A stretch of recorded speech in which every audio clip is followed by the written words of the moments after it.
建設數字政府已經成為現今提升公共服務質素嘅關鍵。數字政策辦公室帶動數字政府嘅建設，推動決策局同部門制定數字計劃，將數碼轉型概念加入運作同發展策略，以提高政府服務嘅效率同質素，切合公眾同業界嘅需求，提升社會整體嘅生活質素同幸福感。過程當中，精明規管同精簡政府服務兩個計劃扮演咗重要角色。精明規管計劃嘅目的係優化牌照服務，從而減低業界嘅遵規成本同行政負擔。計劃目前涵蓋500多個商業牌照，涉及28個局同部門，持續喺方便營商度、透明度、效率同規管檢討4個範疇，不斷改善牌照服務。精簡政府服務計劃嘅目的係透過精簡流程同更廣泛採用科技，持續改善涉及申請同批核嘅政府服務。計劃目前涵蓋約900項政府服務，涉及41個局同部門。措施環繞優化服務渠道、精簡流程、減省申請材料同加強與市民溝通4個範疇，務求服務更便民、有效率同具透明度。通過呢2個計劃，我哋不斷改善政府服務，提升市民同業界嘅體驗。跟住我哋睇下喺加快數字政府建設方面嘅主要成果。現時所有牌照同埋涉及申請同批核嘅政府服務已經全面電子化，即係可以透過電子方式申請、付款同領證。如果因為法例或國際慣例嘅要求，需要親身提交文件或者領證，申請人最多只需要到相關政府辦公室一次。另外，所有政府收費項目已經全面提供電子支付選項，當中超過80項內地遊客常用嘅政府服務，亦都支援以內地電子錢包付款，方便內地遊客。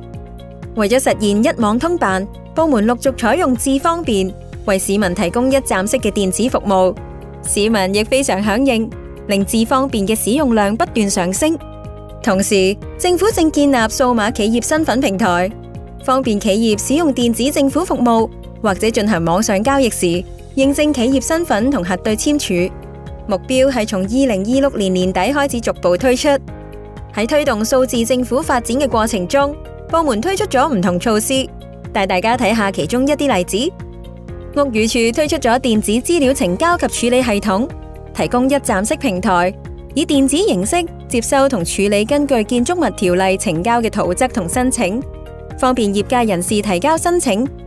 追蹤審批進度同接收審批結果通知，從而提高效率，並有助減省紙本圖則同文件。另一個例子係消防處嘅電子發放牌照及證書系統，系統能夠發出各類具數碼簽署嘅電子牌照同證書。另外，電子牌照同證書再有認證2嘅二維碼，方便驗證之用。除咗消防處，教育局嘅電子學校註冊證明書亦採用咗認證2同數碼簽署去取代人手簽署或者蓋印。學校主管會透過電子郵件收到電子證書，證書上嘅認證2維碼能夠俾公眾輕鬆查核證書嘅有效性。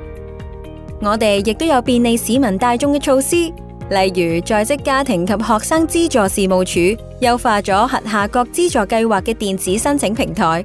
令申請人可以隨時隨地經網上提交申請同證明文件，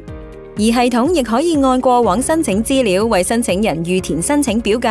省時方便。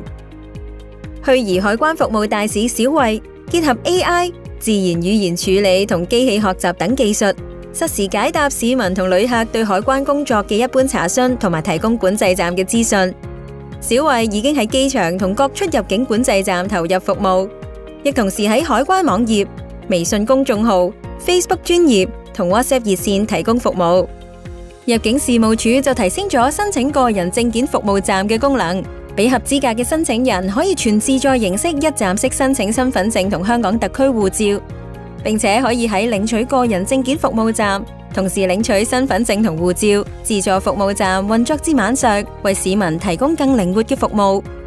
想知多啲政府點樣推動公共服務數碼化，歡迎瀏覽數字政策辦公室網頁。